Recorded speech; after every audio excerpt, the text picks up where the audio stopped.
Good morning, afternoon, evening, wherever you are. Thank you for tuning in.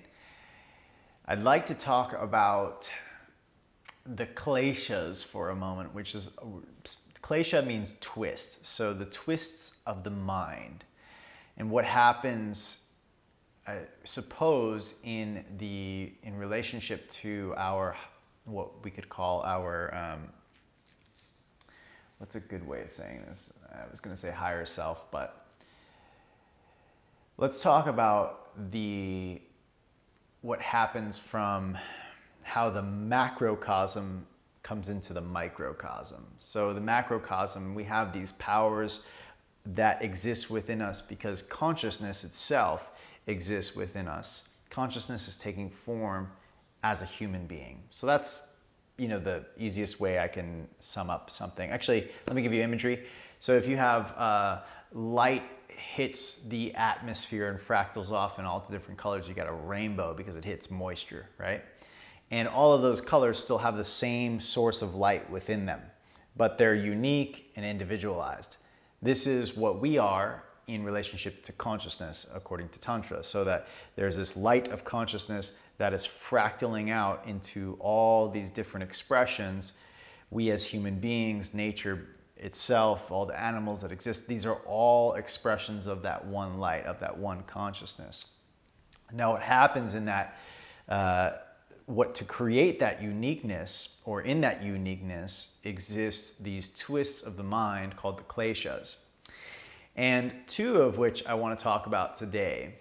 Now, it's first, I think, important to understand that we all have them, and they're probably not necessarily going anywhere, but how we work with them is really going to determine some level of well-being for us, usually mentally, emotionally, and how our actions are then carried out as a result. So, meaning our friends and our family are going to be affected by the kleshas inside of us. So the kleshas, the two that I'd like to talk about today that I think are the more popular of them, but perhaps because they're super important and very obvious, is attachment and avoidance, which is the raga, attachment, dvesha, avoidance. We attach to the things that we are familiar with, things that we believe are perhaps good for us. So familiar, good for us, things that we like and enjoy. They bring us perhaps pleasure. And then avoidance is to push away anything that does not, the opposite. So if we feel something challenges us, something is outside our norm, is perhaps hard or brings us sadness, anger, frustration, things that we do not like, we push away, avoidance, avidya. Dvesha, vidya is a different one. So dvesha, avoidance. So we push away the things that we do not like. Attachment, raga, we keep trying to pull in more of the things that we do like. And to a degree, that's okay. But where it becomes a problem is when we push away the things that are ultimately good for us, yet might cause us short-term struggle, challenges. So for example, a lot of people will push away a meditation practice because of the efforts that is required, because there is no necessarily immediate gratification from a meditation practice. More often than not, most of our meditations are not going to be blissful, like release into the wild of the unknown. Now, they can become more often, or it can become more joyful, more free, more relaxed if we practice meditation often. And I've given you this example before. It's like brushing your teeth. If you brush your teeth often, yeah, it's easier to get them clean. So the same with the mind. If you meditate often, it's easier to get it clean and to get to that place of stillness within. But if you don't, then the rigor of cleaning becomes perhaps more intense than you are willing to enjoy or that you do enjoy. And as a result, you might just push it away, push it away, push it away. So avoidance. And this twist of the mind to avoid the things that we don't like or that we perceive to be not good for us or whatever, it closes us off to our potential. And it's not to say that you should welcome in all things, like you should welcome in pain of the physical body. I'm not talking about that. I know everybody always goes to these like crazy extremes when a teaching is brought up. We're not going there. We're talking about avoiding the things that perhaps are actually really good for you and could be good for you, but aren't going to be necessarily the go-to easy thing for you because it's not familiar. It might cause discomfort. Things that cause discomfort we want to avoid. We see this in the world today with social justice. If people feel uncomfortable a little bit, they want to avoid the subject altogether. Politics, right? We all have these things where we avoid what makes us uncomfortable, and as a result, we are usually limiting our potential. Okay, so we want to make sure that we're not with the kleshas, that we are aware of what we are avoiding and why, and trying to get clear as to whether or not it's appropriate for us to be avoiding it, or if it's something that we should be inviting in and perhaps becoming more familiar with. And the same thing with attachment. Certain attachments might be okay, but there are a lot of attachments that perhaps don't serve us. Attachments to patterns or behaviors or thought patterns, emotional patterns. We have these attachments because they might be familiar or because they are bringing us instant gratification, or they spike our dopamine levels, or we get this feeling of empowerment that's false perhaps. Sometimes, I'm not saying empowerment is false, but sometimes we get these false feelings of empowerment from things that maybe aren't necessarily serving us in the long run. And so we want to be aware of what we're attaching ourselves to, what we're attached to, and what we're avoiding. And if we're aware of those things, we can take action accordingly. We can develop what the yogis call discernment. Discernment is the ability to understand what is truly good for you, what is truly going to serve you and the world, versus what the ego or our little self kind of attaches and avoids.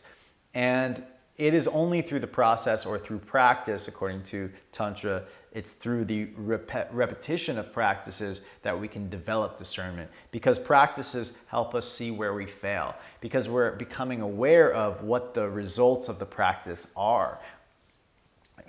We notice where, the thing is, or let me phrase that differently and use the word actions. We become aware of what our actions are creating.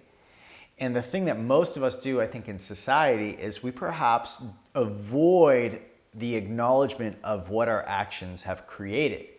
How often have you taken an action, maybe felt shame or guilt about it, and just kind of shoved it down because you saw that the results weren't as intended, and then you wanted to kind of avoid the backlash of it. You wanted to avoid the maybe emotional pain, or having to feel something that you haven't felt in a while, or having the fact that you maybe hurt somebody's feelings. And so then the ego jumps on board and starts to fight with you and says, we're right, we're right in this situation.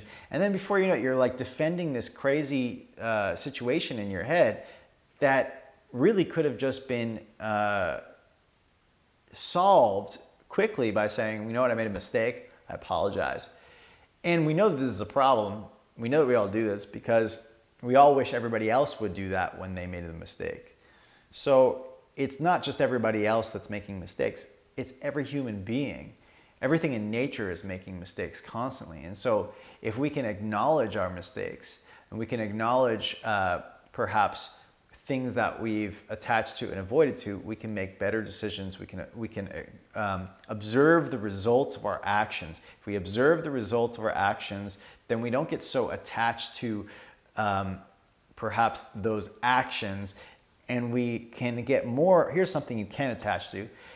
Get attached to observation. Get attached to witnessing, to be aware of, because at the core of our being is this I always want to say experience, I apologize, is this energy, the yogis tell us, of awareness itself, that we are conscious beings, that consciousness is pulsing through us. So get addicted or get attached to the process of going inward and experiencing our true nature.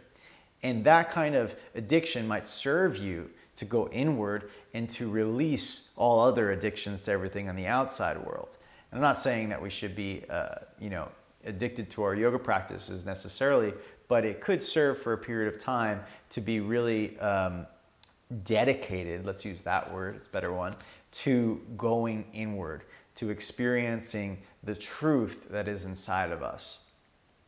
Hope this brings a little bit of light that we all avoid and we all attach to things. We avoid the things that really we perceive as uncomfortable. We attach to things that we perceive as comfortable, as familiar, as known. And it's probably really stemming from survival. Push away the things that maybe are dangerous, bring in the things that are safe. I think it comes from a good place, but then it starts getting wrapped up in our ego and our emotions and our thought process of day-to-day life. And maybe we're no longer concerned with our survival, and now these two mechanisms of attachment and avoidance are no longer just keeping us safe, they're actually keeping us small. So let's get big, let's go inward, and let's get to our more expansive state of light. Remember that we are the fractal, we are the individual colors of a much bigger light that is, or the light of consciousness, the energy that is pulsing through all of us. That is the teaching. All right, let's get into our practice. Let's start today.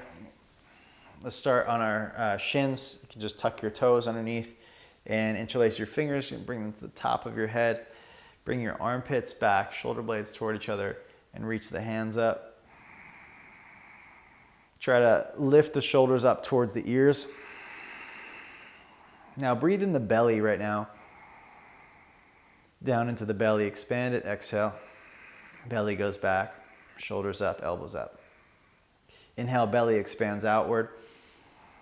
Push it forward and out. Push your back, the low back. Exhale, shoulders up, elbows up, hands up. One more time. Exhale. All right, release the hands. Interlace the hands behind the back. Slide the hands up to the low back. On the inhale, lift the shoulders up. Exhale, squeeze the shoulder blades toward each other, elbows toward each other. Now do your best. See if you can keep your elbows up to this height. And now extend the arms straight back behind you. That takes a lot of rear deltoid strength. Let's keep the breath in the belly for now. We'll bring it up to the rib cage in a moment. Okay, inhale, the belly expands down and out. Exhale, belly comes back in and up. Again, 2 more breaths.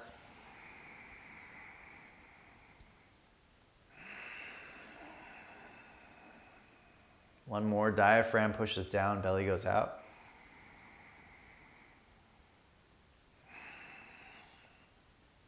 Okay, release the arms.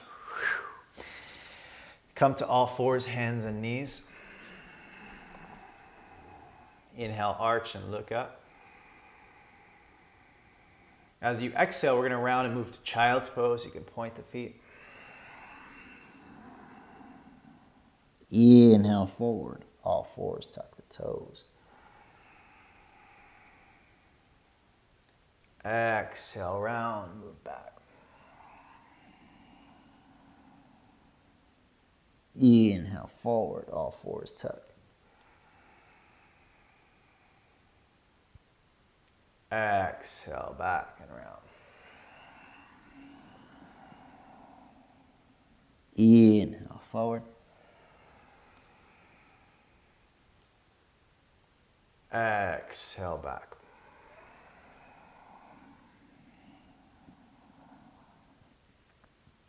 Inhale forward, tuck toes, arch the back. Exhale, hips up and back, down dog. Please lift your heels up, point your toes left, heels right, bend the knees. Stretch the left side body.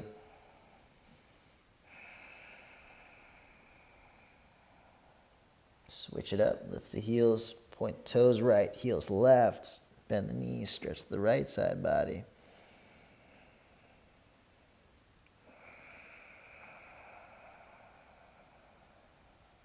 And come back to center.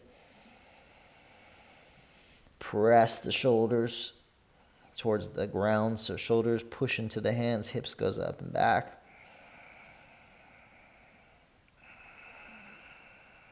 Walk the feet slowly to the front of the yoga mat today. Hip width apart with the feet, fingertips to the ground. Bend the knees. Inhale, halfway lift.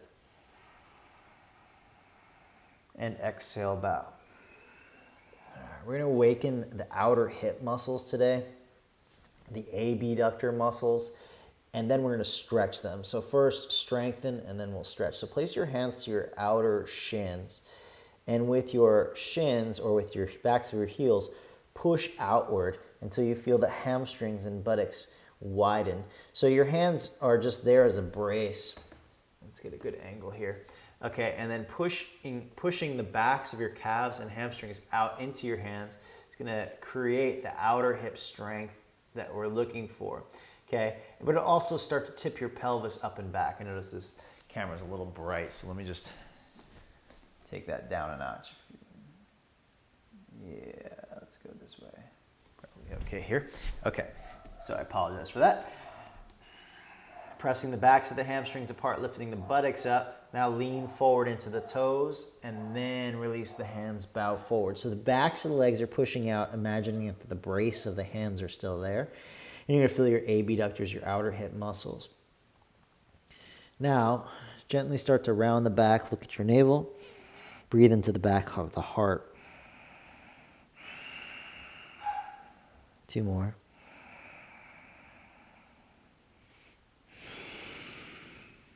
One more.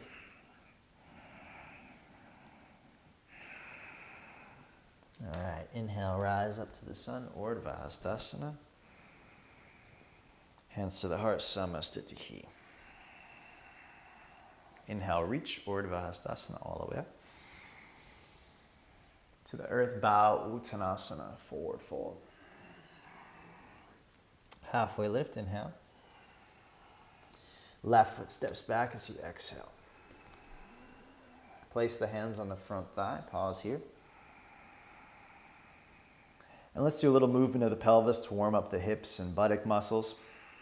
On the inhale, lift your sit bones up, arch the low back, so you're in what's called anterior tilt of the pelvis.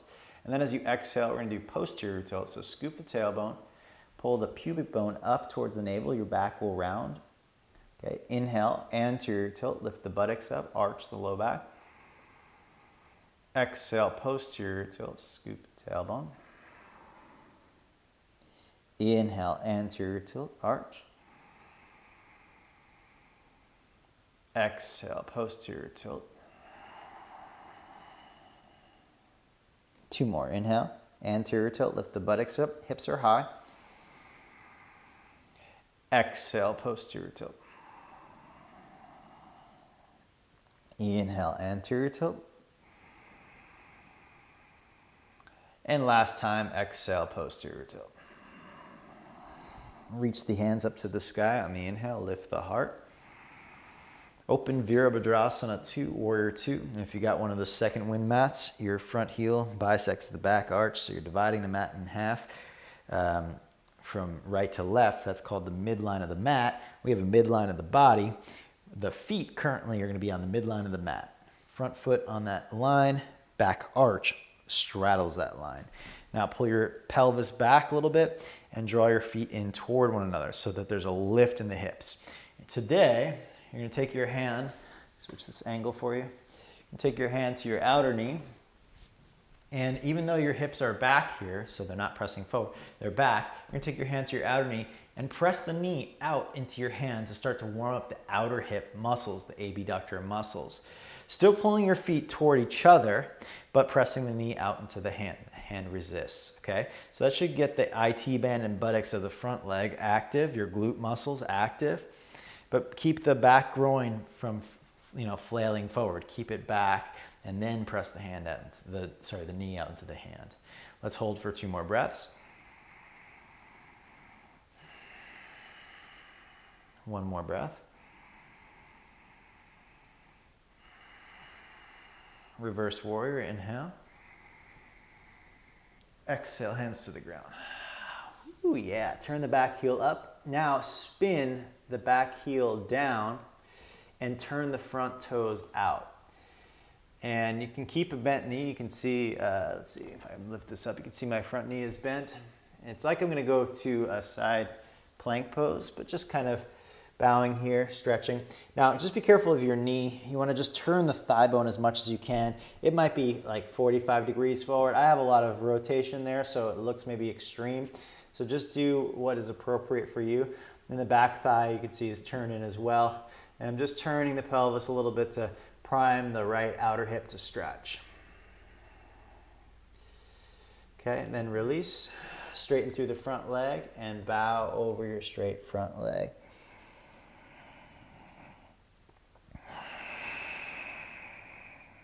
Let's do 1 more breath here.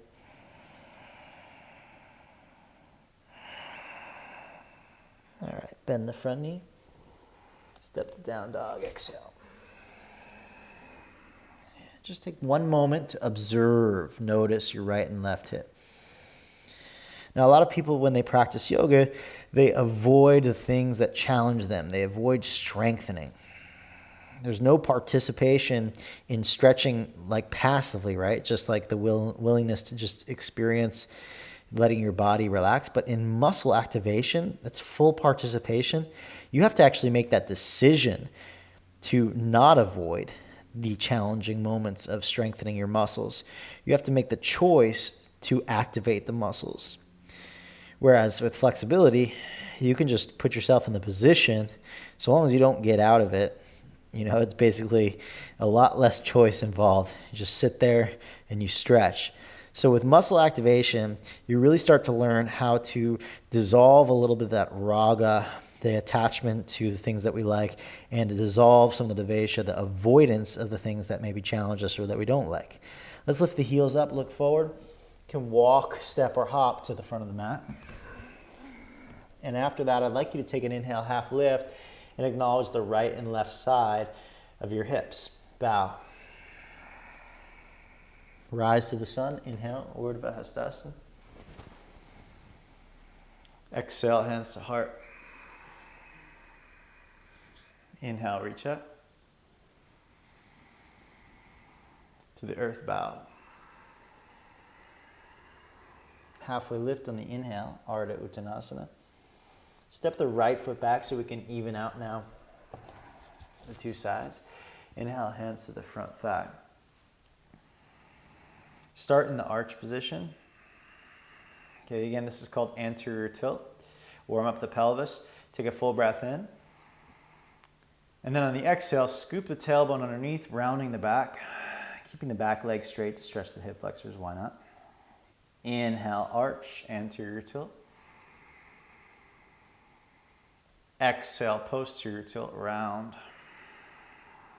Voluntary strengthening. 3 more. Deciding to face the things that challenge us on purpose.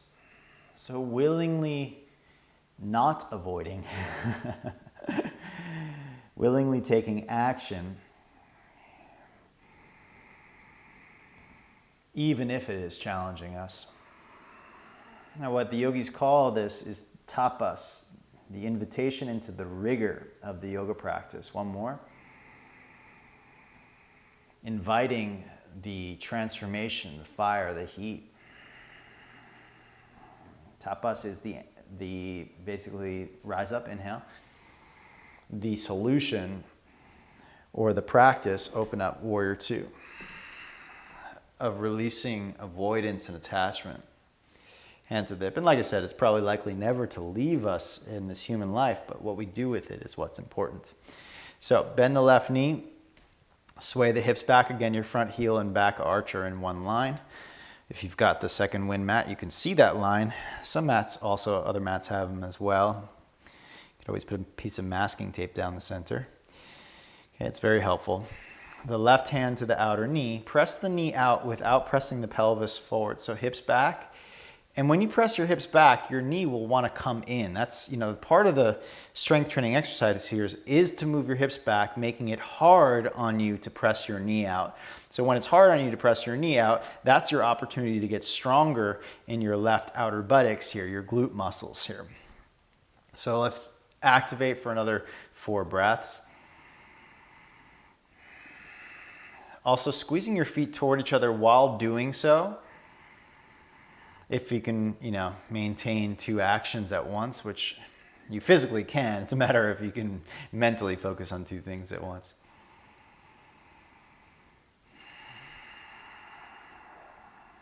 We got one more breath together.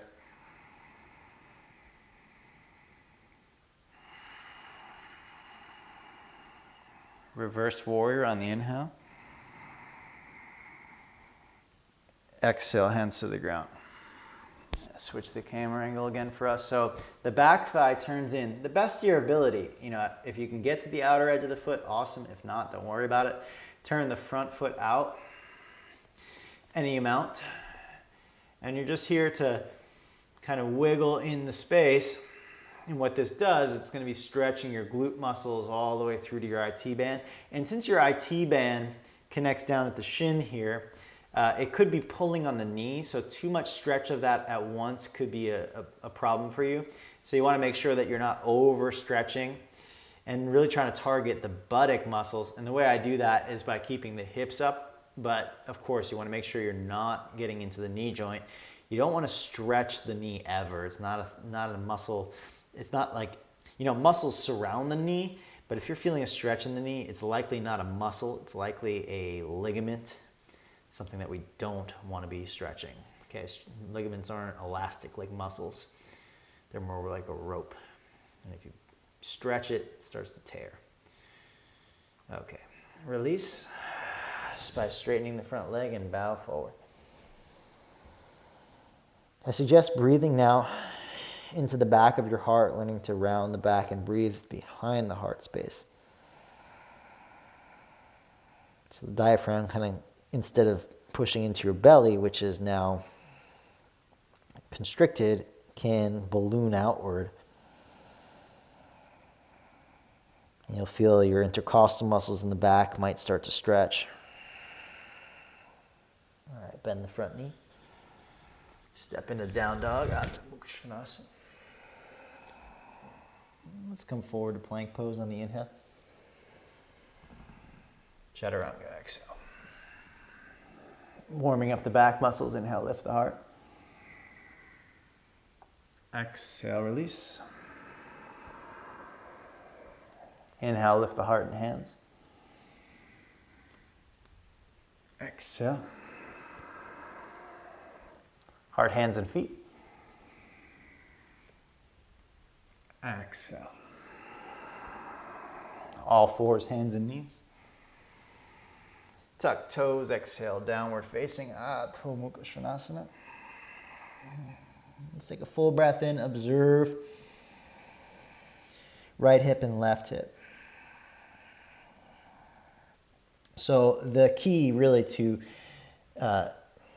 maybe not allowing avoidance and attachment to rule our actions in our day-to-day life, these kleshas, these twists of the mind, is to develop a strong connection to awareness within us. Awareness is the core of our being, consciousness, pulsing with awareness.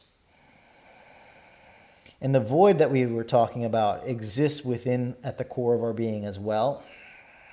Stillness, but also fullness. So at the core of us is this magnificent balance of stillness and fullness. Lift the heels, Shiva and Shakti.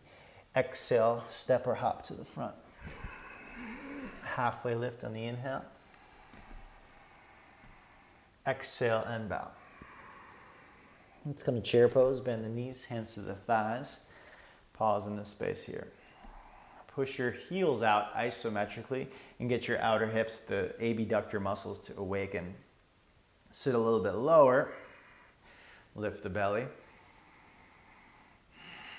And we did internal rotation for, what was it, compass pose. That same action, when you're pushing your heels out, it's not just what I'm asking you to do. Why I say from the heels and not just your legs out is because I want you to initiate a slight rotation inwardly of the thighs so that when the backs of the legs are rotating out, the fronts of the thighs are rotating in. We try not to move the knees at all, so we don't put any movement at the knee joint or the ankles even, but right up at the femur bone where the thigh bone sits in the hip socket.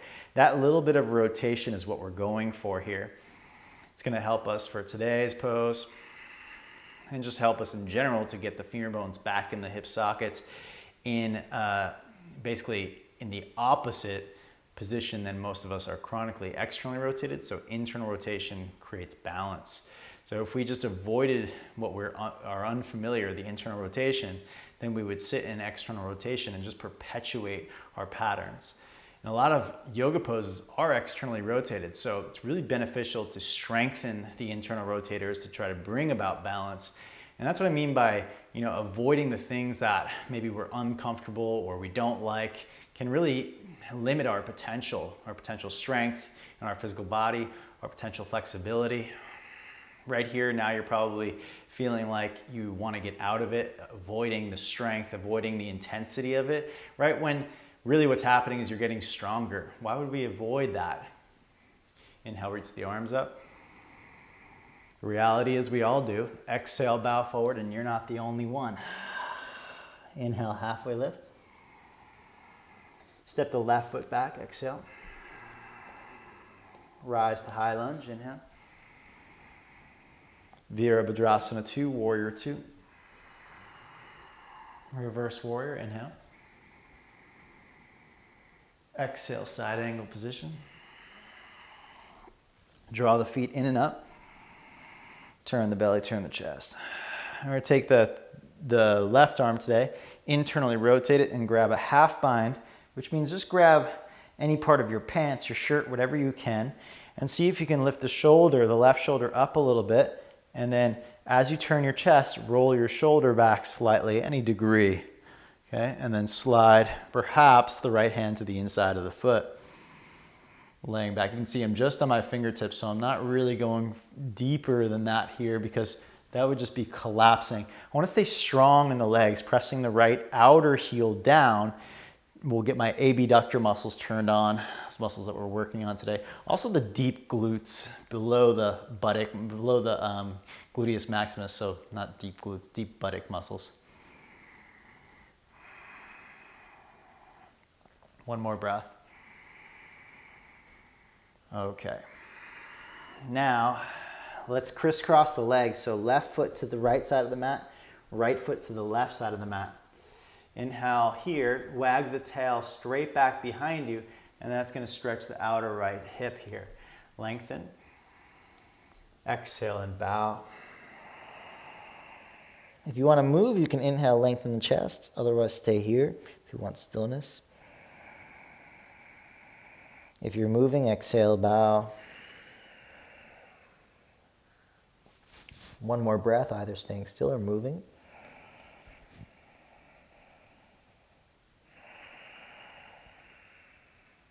All right, bend the front knee. We're going to step to down dog, so left foot to the left, step the right foot back. Inhale forward to plank. Chaturanga. Slide the hands wide. Let's do our cobra. Inhale, lift the front body. Soften. Inhale, stretch the abdomen. Exhale, release. All fours, hands and knees. Exhale, downward facing dog. Right leg to the sky. Step forward as you exhale. Inhale, high lunge. Now take your right arm underneath the left and hug yourself like this. Separate your shoulder blades as much as you can and try to get your elbows to really stack on top the best of your ability. Now keeping that, you're going to take your left ankle over your right knee, step forward, and sit on down. Bring the elbows to rest right over, hugging yourself, over your shin. Now this may not be possible at all, in which case you can either stay upright, okay, or you can release the arms and place them on blocks, whatever works for you. Let's do 2 more breaths.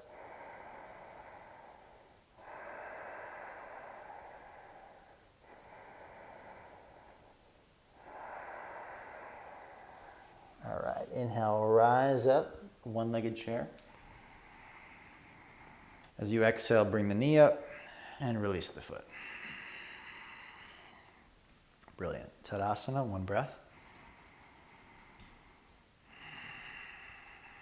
Chair pose, Utkatasana. Exhale, Uttanasana, forward fold. Half lift, inhale. Right foot steps back. High lunge, rise, push down into your feet. Open up, Virabhadrasana 2, Warrior 2. Inhale, reverse warrior. Exhale, side angle preparation. This time your right shoulder peels its way back. You actually kind of have to, I'm going to show you one thing. You have to actually roll it forward first, so I apologize on the timing. I'm going to show you from this angle here. Okay, so roll your shoulder forward in order to spin the hand back. Okay, roll it forward, spin the hand back. Then as you're starting to slide, turn your chest first, then follow that with the shoulder. So that's very important timing. Shoulder rolls forward, then turn the chest, then slide the shoulder back. Okay, so grab whatever you can, pants, thigh, for your half bind. And make sure you're not collapsing like this, but pushing down into your left heel and spinning the left thigh out, knee out. Slide the left fingertips towards the ground as you turn for your half bound side angle. You want to keep pressing the left outer heel down. That's going to start to really get the deep buttock muscles and your abductor muscles active, so that when we go into that stretch with the crisscrossed legs, it's going to feel delicious. Now, if those muscles aren't activating, then that crisscross leg stretch won't be as exciting. It might still be okay, but not as exciting. If you really press your knees out, your left knee out, and you press your outer left heel down, you're going to tire out the muscles that stretch in the next pose.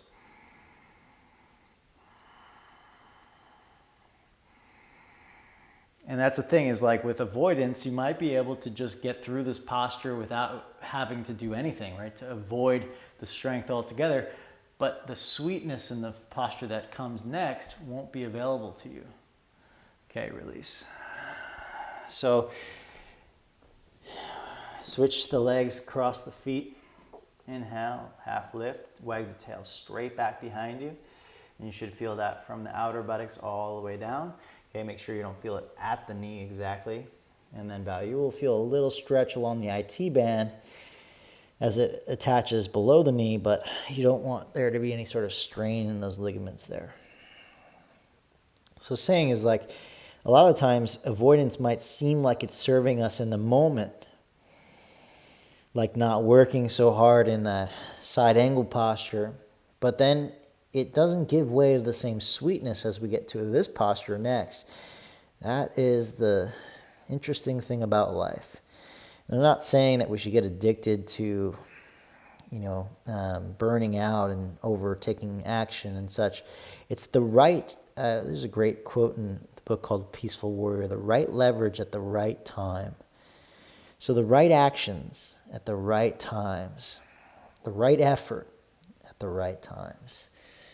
A lot of us put way too much effort in things that really does not serve us, and not enough in what does. Okay, bend the knees. We're going to step to down dog. So right foot to the right, step back, left. Forward to plank. Chaturanga. Slide the hands and feet wide. Inhale, lift front body. Exhale, soften the heart. Stretch the abdomen. Exhale, release. All fours, hands and knees. Tuck the toes down, dog. Before we get to the next pose, bend both knees and wag the tail to the right. Stretch underneath the left armpit. You can even tent your left fingertips here.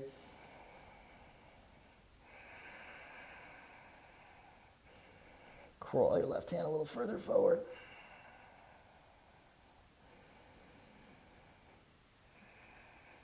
Come back to center. Switch the sides. Bend the knees. Now we'll crawl the right fingertips forward. Stretch underneath the right arm.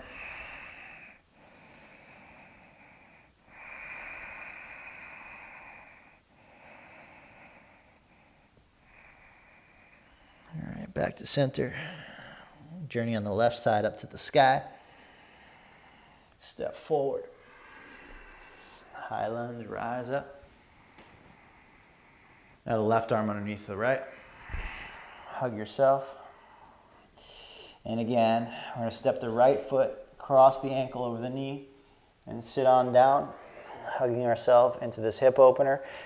It may not be accessible to keep the arms crossed while doing so, so you can take your fingertips to the ground or on blocks.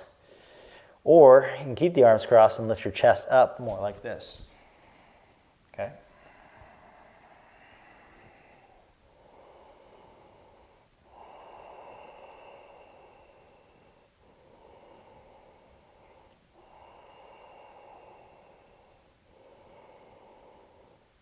All right, rise up. Let's do another outer hip strengthener, tough one. Take your hands on your left knee, bend the knee, right foot out to the right. Squeeze your left hip in, lift your right hip up, and lift the right leg out to the side with a bent knee, and make sure it's not turning out, turn it in, okay? So that both legs are feeling like they're turning in. It's really gonna work your abductor muscles, get them real tired here. Some of you might be able to take your arms out to the side, some of you will even grab the foot, in which case you could extend the leg out.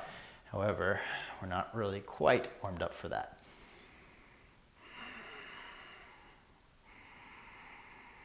Come back up. Oh yeah. Let's do the other side. Hands on the right knee, bend the knees. So your right hip squeezes in, left hip lifts up.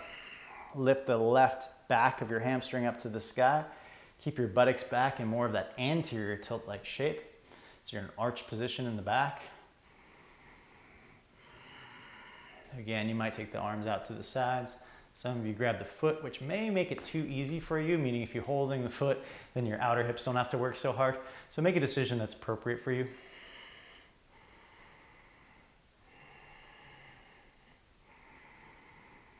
All right. Woo! Let's do one shoulder stretch while we're here. Take your right hand, pat yourself on the back. Right hand, the left hand caps the elbow. And now pull your elbows apart from one another. As you pull your elbows apart from one another, now lift up into your upper chest. Allow the breath to not only go to the ribs, but all the way up by the collarbone, so your shoulders lift. They relax on the exhales, but on the inhales, shoulders are lifting, head is pressed back.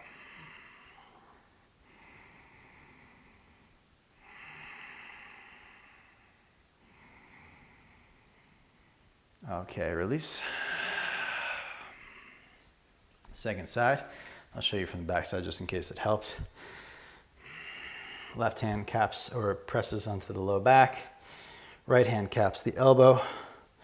Now pull the elbows away from one another until you feel your shoulder blades kind of retract, not kind of, they retract. They move toward each other as you pull your elbows apart. Allow a little space, so let the shoulders lift up a bit as you press your head back into your arm. Now, it doesn't have to be full force that you're pulling your elbows apart. It could just be about 20%, but it'll help you move your shoulder blades more closer together, giving you a little deeper stretch here. Of course, your triceps are stretching. Many of you are going to feel your maybe your latissimus dorsi might be stretching. Your lower fibers of your serratus might be stretching. serratus anterior, that is. So your pecs might be stretching as well, if your shoulders are allowed to go up.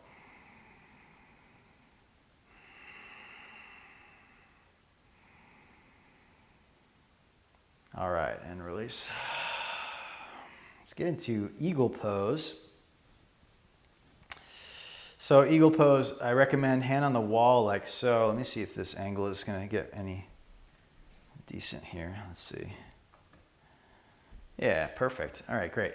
So you take right hand on the wall, and take your left leg up, like you're doing this drill here, up and over with internal rotation, and then you face both hands on the wall to bring the leg across. Now here is where you kind of carry the kickstand and sit low. Then maybe you have the capacity to pull the hamstring or activate the hamstring so your heel pulls back towards your buttocks. Potentially, if you internally rotate this leg enough, the foot can slide back behind you. I'll show the legs a little bit closer up.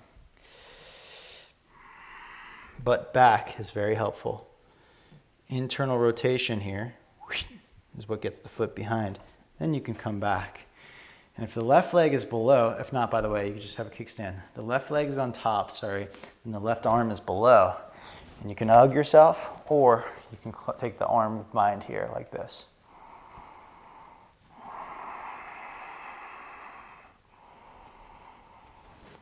Garudasana, eagle pose.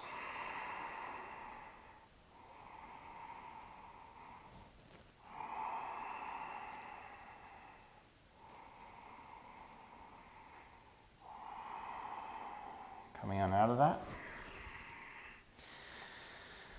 Woo, let's do the other side. I'll show you from the back side now. Maybe it's helpful, maybe it's not. Bend the knees. You turn towards the wall to help get the leg around, okay? Sometimes momentum is helpful. You just don't want to cause any sort of tweaks in the knees at all, okay? Always protect the knees. You can always do the kickstand instead. The pose is definitely not worth knee pain, that's for sure. And now the right leg is on top. Then the right arm comes below, either hugging yourself or clasping the hands, Garudasana.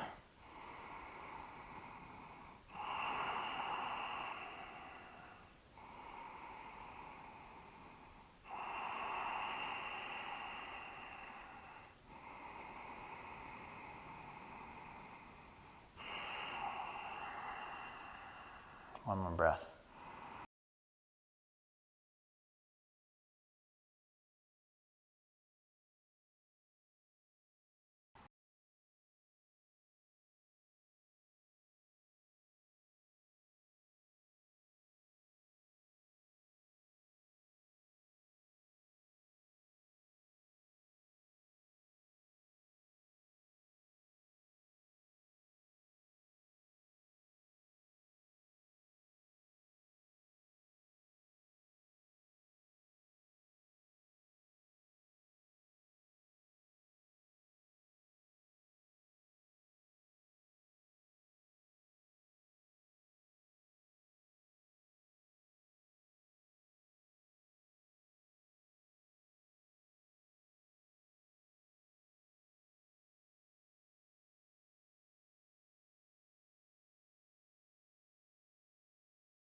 2, 1, 2. We got it back.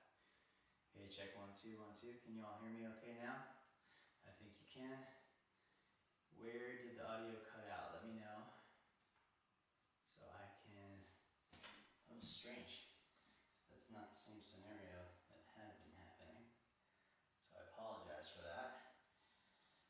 Okay, sound is back. Let me know. Did you get eagle pose?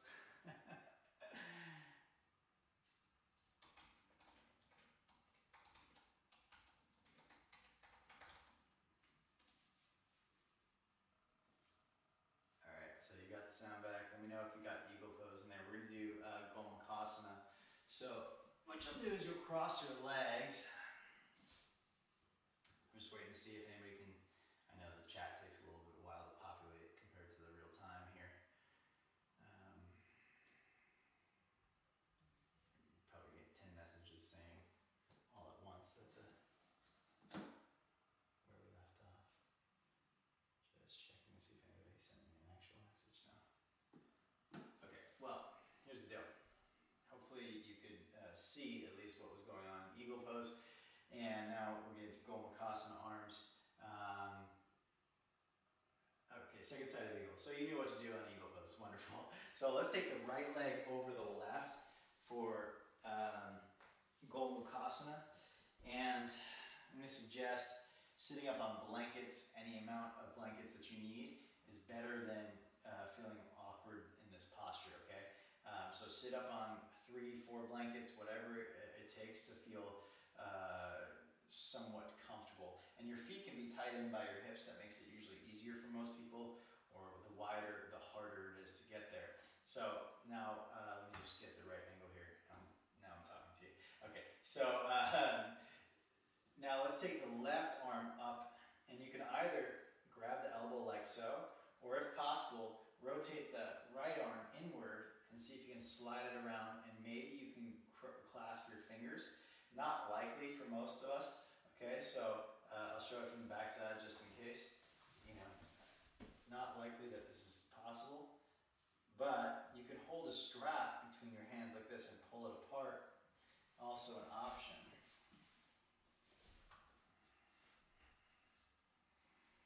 But what I recommend is either holding the strap between your hands or hanging here. And some of us, let me just get back into position after wiggling. You might decide that it's appropriate for you to bow forward.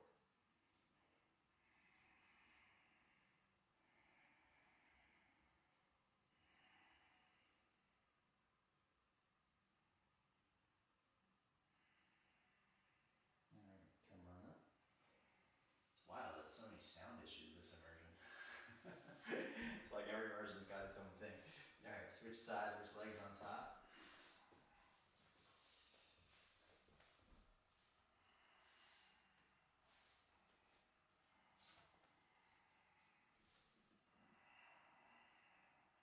And let's take the right arm up. Again, either capping the elbow, which works really nice, staying upright or bowing forward. Or if you can, this shoulder rotates inward. See how it rolls forward first? Rolls forward. That makes it easier to get it back there. Then it can roll back. And an option bow forward.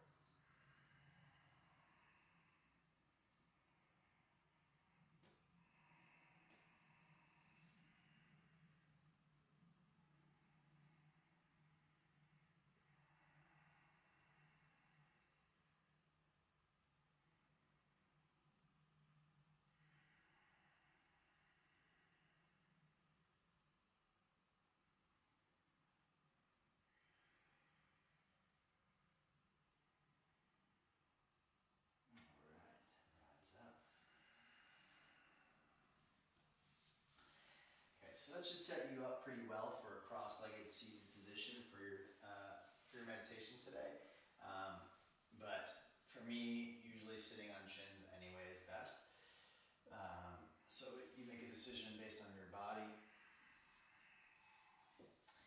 And we want to get connected now to this idea that we have these twists of the mind, raga and devesha, avoidance and attachment, and we will tend to avoid things that we don't necessarily love, which tends to be what's uncomfortable. And when we close our eyes for meditation, there's a lot that can come up that is uncomfortable.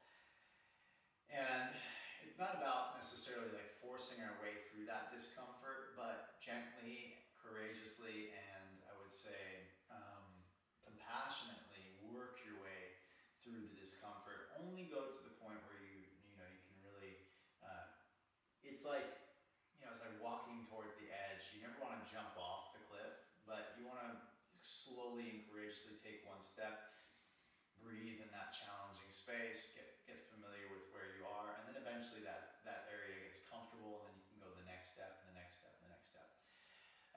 So today, we'll continue with Nadi Shodhana, this practice of alternate nostril breathing, and we will do the Kumbhak, which is like the breath suspension above the inhale and the exhale. And the mudra, just a reminder. So let's get connected to our breath.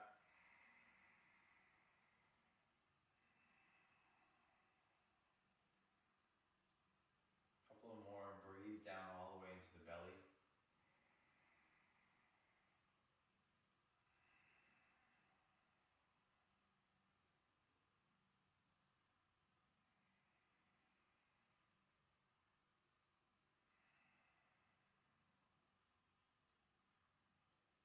Adjust your posture so that your pelvis is upright.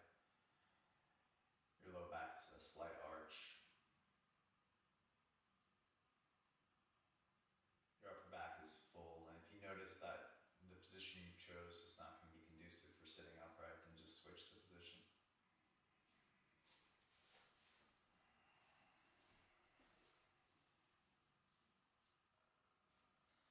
The upper back is full, so the breath is calm behind the heart.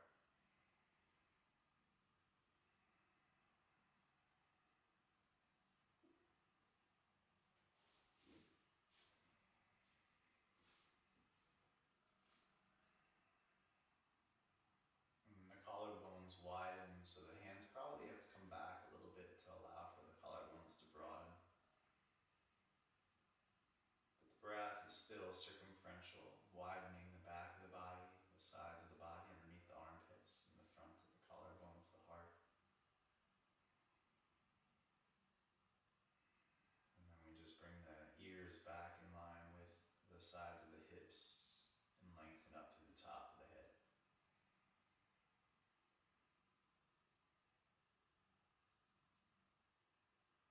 Nadi Shodhana. Before you start the practice, observe your right and left nostril. And also observe your energy.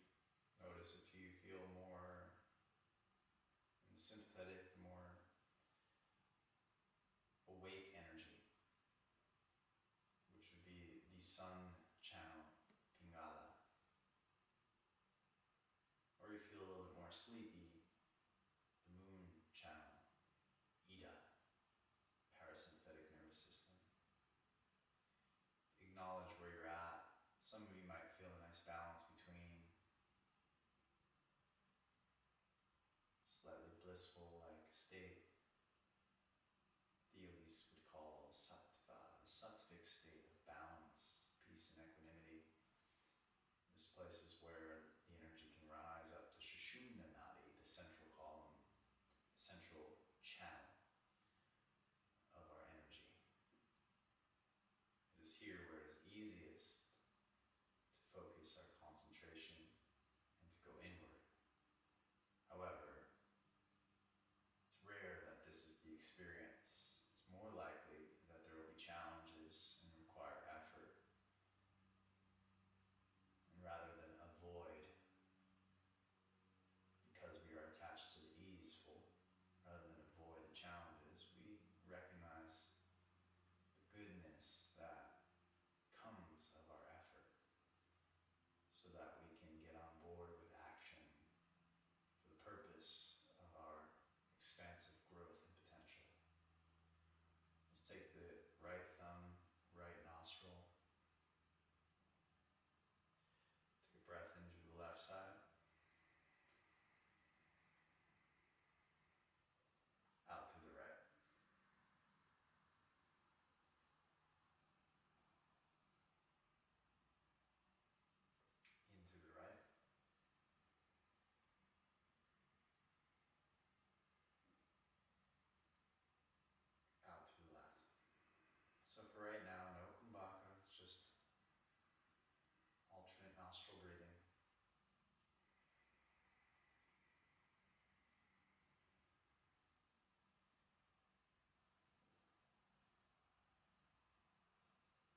Exhale through the left.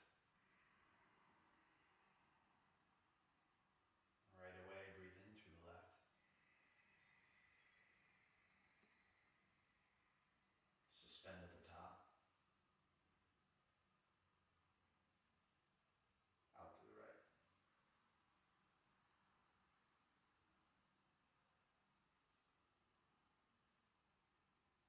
Suspend at the bottom.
best serve us so that we can tap into our deeper potential, recognizing that this is part of what it means to be human, that we have attachment, that we have avoidance. It's also part of our privilege that we get to avoid things and attach to them. And sometimes it serves us well. More often than not, it does not. So may we be aware of it and make conscious choices to take action based on our deeper intention. Namaste.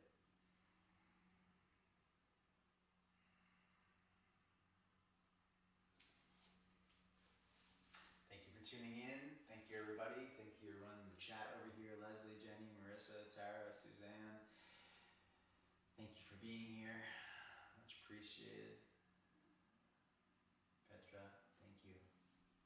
Be well, everyone.